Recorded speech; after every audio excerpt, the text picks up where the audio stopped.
Let's break off our engagement. I'm marrying her instead. What? That's the way it is, sorry about that. The one laughing triumphantly next to him is my half-sister. Several months have passed since that shocking event. Just as the wound from the broken engagement began to fade and I started to move forward, I saw my sister again on my way home from work. Huh? Why are you here? I tried to hurry past without her noticing, but she said, "Found you. I've been looking for you." She seemed angry, but I had no idea why I should be the one being scolded. If anything, I should be the one who's mad. What do you want? I've got nothing to say to you. What the hell is going on? You've been lying to me, haven't you? Huh? What on earth are you talking about? I'm a saleswoman and I just turned 30. A year ago, I started dating a man named Michael and he proposed to me a month ago. We were engaged, but that was called off today. As someone who wants to get married and have kids like me, having the engagement broken off just before turned 30 is nothing short of a disaster. After breaking up with Michael, I headed straight to my family home where my mother was waiting. Of course, the fact that my engagement was off, and the reason why, was too cruel to bear alone, so I called my mom immediately. She quickly said, "I'm at home right now, so come over." "Where are you? Should I come and get you?" Even though I was dumped by my fiancé, there were people who cared for me. Just feeling that lightened my heart a little. I told her I could get home myself and, with my mind blank, I got on the train and headed for my family home. When I arrived, my mother was waiting for me at the front door and said, "Welcome home." I'm home. As I said that, the tears I had been holding back came pouring out like a waterfall. Without asking what had happened, my mother silently waited for my tears to calm down. Then, when my tears had subsided a bit, I started to tell my mother about what had happened that day. I was supposed to meet Michael today, but when I got to the meeting place, Becky was there too. What? It's not surprising that my mother was shocked. Becky is my half-sister. Although she's my half-sister, we can't exactly say we get along well. We've had a complicated relationship since forever. I had never introduced Michael to her, so I had no idea why Becky and Michael were together. But the unexpected pair had more shocking news.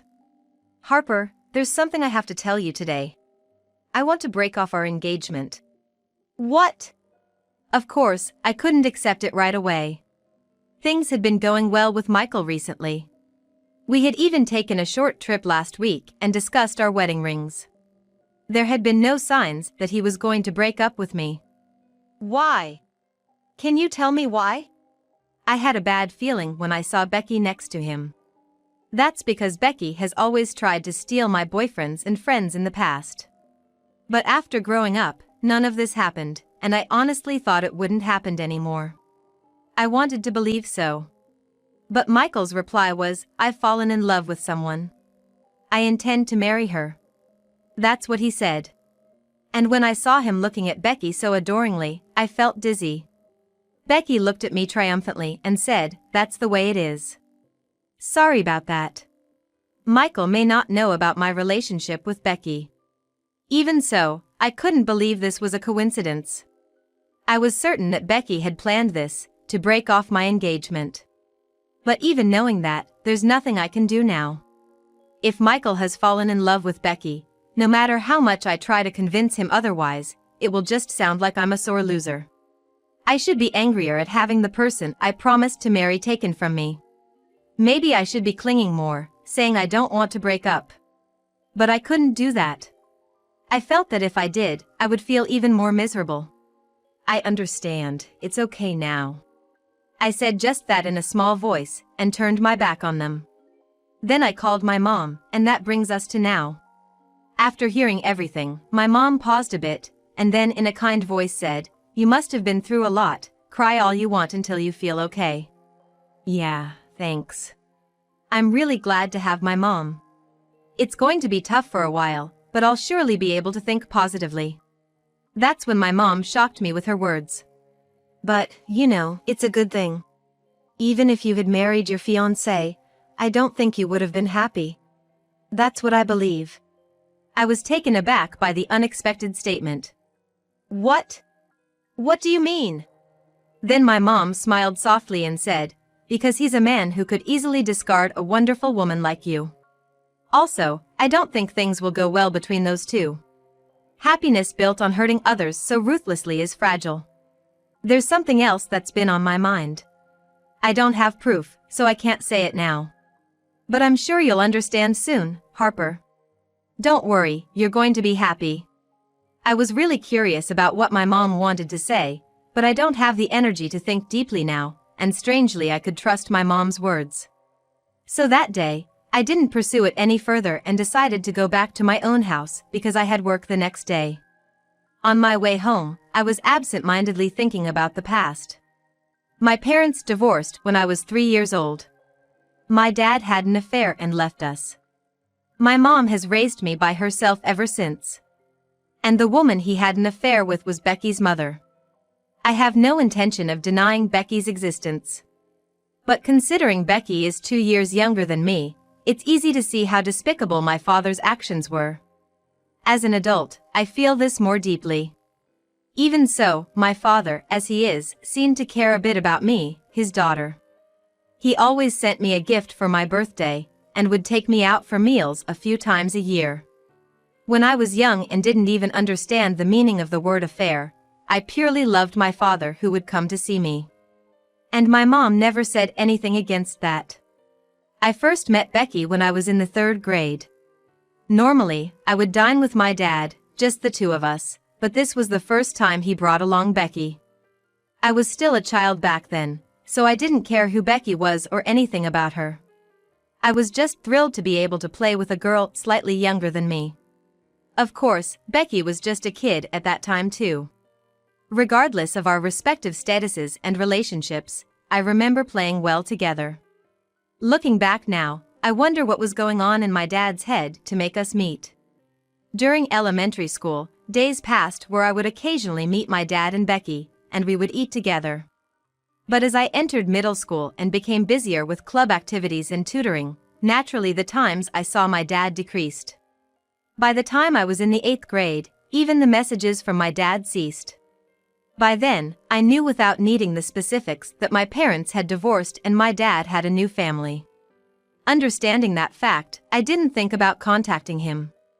I can't say that I didn't feel lonely, but I thought that my mom must have been feeling this way even before me. But one day, when I was in the 9th grade, Becky enrolled in our school as a new student. I had no idea where she lived, so I never thought she'd end up at the same middle school. When I saw her, it felt like I was reuniting with an old friend, so I called out to her. "Becky, long time no see." Since elementary school, Becky had always been the girl with soft, white hair, big eyes, and long eyelashes. She was the epitome of the kind of beautiful girl that other girls admired, but in middle school, she had become even more stunning. Indeed, she was so noticeable among the new students that she became a hot topic in my grade. When I called out to her, Becky stared at me with her large eyes and said, "Who are you?" I could tell it was her right away, but had she forgotten me? Considering how young she was when we used to play together, it was understandable. Given the complicated nature of our relationship, I hesitated to explain. Although I was disappointed that we couldn't have a proper conversation, I opened my mouth, deciding to pretend it was a case of mistaken identity. Then, Becky said, "Oh, you're the poor girl who got dumped by my dad." Huh? Even Becky's friends who were with her were taken aback and asked her to repeat. "Apparently, my dad was deceived by a terrible woman when he was young. He couldn't bear it, divorced her, and then married my mom. Do you need something? You're scaring me." With that, Becky started to act afraid of me. "What? What do you mean, terrible woman? Your dad is the terrible one, isn't he?" I couldn't help but retort. But this was just so typical of Becky. No matter how much I tried to explain myself, the atmosphere had entirely shifted in Becky's favor. "You're a scary senior. If you continue to bully Becky, we'll report you to the student guidance counselor." That's what one of Becky's friends told me. No, I didn't mean it like that. Regardless of what I said, I was not believed and ended up being gossiped about in school as the senior who bullied the cute junior out of jealousy. We used to play together so well when we were kids. I couldn't fathom why Becky acted the way she did, and it broke my heart. I was even dumped by my boyfriend who accused me of bullying a junior, something he said he hadn't expected from me. To add insult to injury, a few months later, he was dating Becky. This happened twice. I understand that in a small middle school community, it's not unheard of to date the same person. But for it to happen twice? That was beyond mere coincidence. I tried confronting Becky about it, but it only backfired with further accusations of me being a bully. Moreover, these false rumors about me never cleared up until graduation. I finally gave up on understanding Becky and chose to attend a high school where no one from my middle school was enrolled. No one knew about the rumors, and there was no Becky, so I wasn't worried about any further gossip. I was at peace with my high school life, but in the spring of my junior year, I was in for the worst surprise. Becky had enrolled in the same high school. And she was also a manager of the soccer club, just like me. As soon as Becky saw me, she said, "Oh, Harper is here too, nice to see you." This time, she was acting like a sweet junior. This is the same girl who gave me a hard time back in middle school. I just couldn't keep up with her dramatic transformation, and I didn't even feel like building a good relationship as senior and junior. I had no intention of being mean, but I was scared because I had no idea what Becky was planning behind her smiles. My bad hunch proved right. "Harper, why are you so cold to me? Did I do something wrong? I'm upset." Becky accused me of this while crying in front of the whole soccer team. What? I didn't think I had been that harsh, and if anyone had been mean, it was always her towards me. Becky was playing the victim and trying to demean me. She did it again. I thought to myself, but it was too late. All the team members adored Becky, who was cute, cheerful, and considerate. I thought I had established a good relationship of trust as a manager, but in this situation, no matter how much I struggled, I was the bad guy. I ended up being warned by the school administration for bullying my junior, and my position in the soccer team also suffered. I was perfectly labeled as a mean senior who bullied her junior. Back then, I had a crush on the soccer team captain of my grade.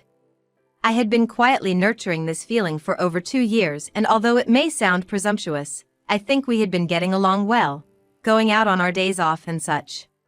But with this rumor spreading, I was obviously kept at a distance. And when summer vacation ended, he was dating Becky, and I thought it was a nightmare. Why is Becky so against me? I have nothing to say if all of this is said to be a coincidence. But have I done something to Becky that she has to bother me even at school club activities? If the one who took away my father was resentful, I would understand, but Becky has both parents and should be living happily. No matter how much I thought about it, I couldn't understand Becky's thoughts. I ended my high school life in the worst possible way and decided to study abroad in hopes of escaping Becky's pursuit.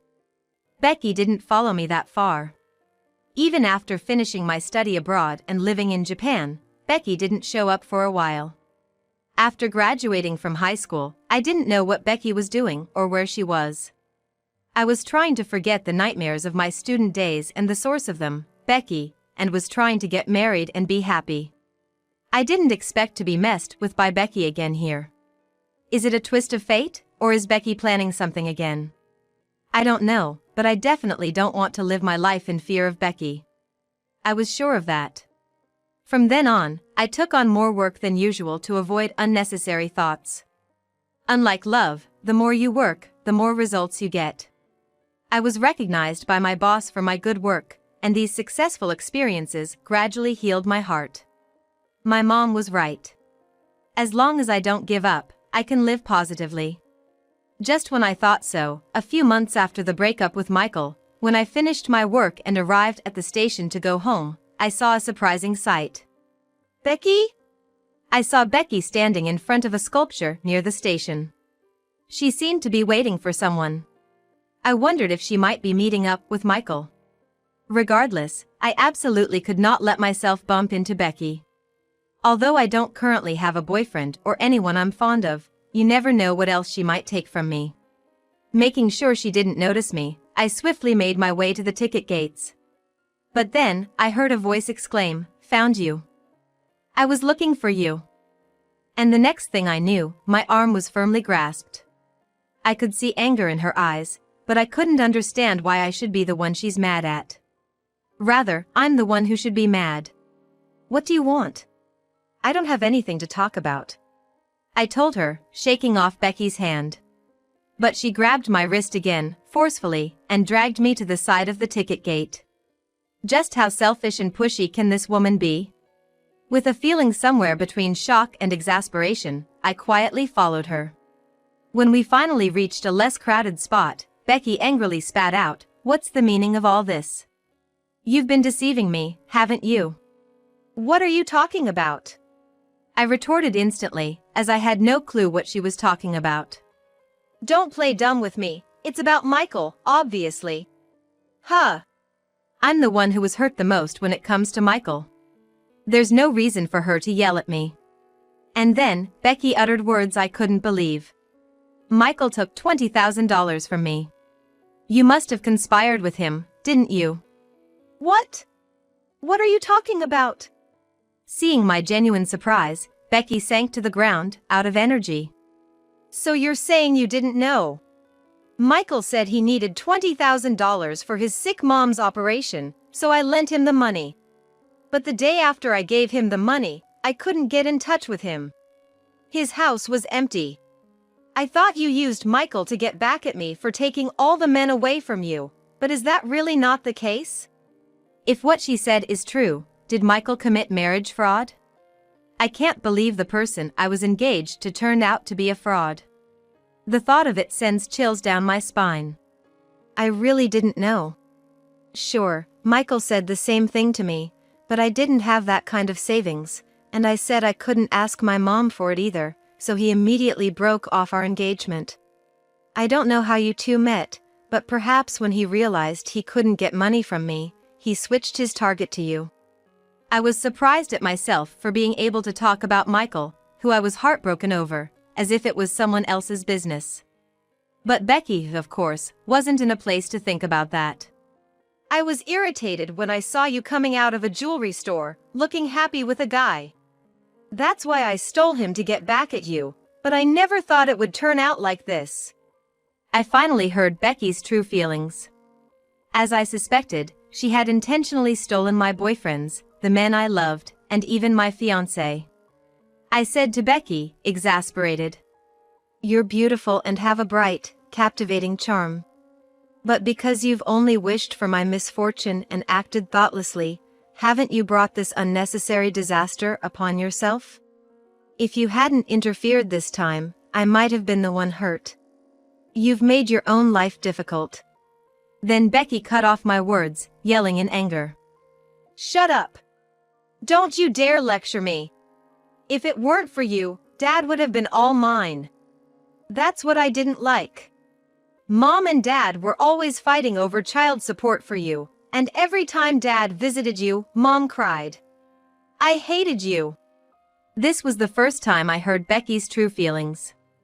I, who was left alone with my mother, did feel the absence of my father from time to time, but I never had to witness their fights or experience any heart-wrenching feelings.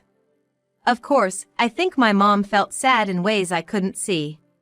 But I was raised happy as her daughter. On the other hand, Becky, who appeared to have a happy family with both parents, was dealing with struggles unknown to others. That's not to say I think it's okay for her to harass me, not at all. Hearing Becky's true feelings for the first time, a part of me couldn't help but feel sympathy. "I've lent out all my savings and even gotten into debt. I quit my job to get married, what am I supposed to do now?" Becky lamented. It's her own fault she got caught up in this marriage fraud while trying to harass me. Honestly, I can't help but think she brought this upon herself. But after hearing what she just said, I couldn't just stand by and do nothing. "I can't help you with money. But I can at least help you find a job," I offered. "Huh?" She probably didn't expect me to throw her a lifeline. She looked at me in surprise. Someone at my company just left their receptionist job. They're looking for a replacement. Of course, I won't forgive you if you try to harass me again. But if you've learned your lesson, I'll help as much as I can. Even I thought I was being too lenient. But we are sisters after all. Seeing Becky so broken and crying, I couldn't just ignore her. I am sorry. I'm really sorry. Becky cried, sobbing uncontrollably. She must have been overwhelmed with regret for everything. From then on, Becky really did start working as a receptionist at my company. Even after all that harassment, and despite thinking I never wanted to have anything to do with her again. I can't believe I was stupid enough to invite her to work at the company where I work. As expected, Becky became popular in the company due to her vibrant appearance and innate brightness. But she's finally learned her lesson and doesn't harass me anymore. She looks a little embarrassed whenever I pass by, but she doesn't spread nasty rumors or speak in a fake voice. Honestly, I'm relieved. By the way, it seems that my mom once overheard a suspicious phone call from Michael when we were engaged. But she didn't have any evidence, so she was debating on what to say to me when the engagement was broken off. While the situation isn't what we imagined, in the end, my mom, Becky, and I are living our lives positively in unexpected ways. Whatever hardships may come in the future, I'll remember my mom's words. No matter what, I'll be happy. I'll be fine. I'll chant in my heart.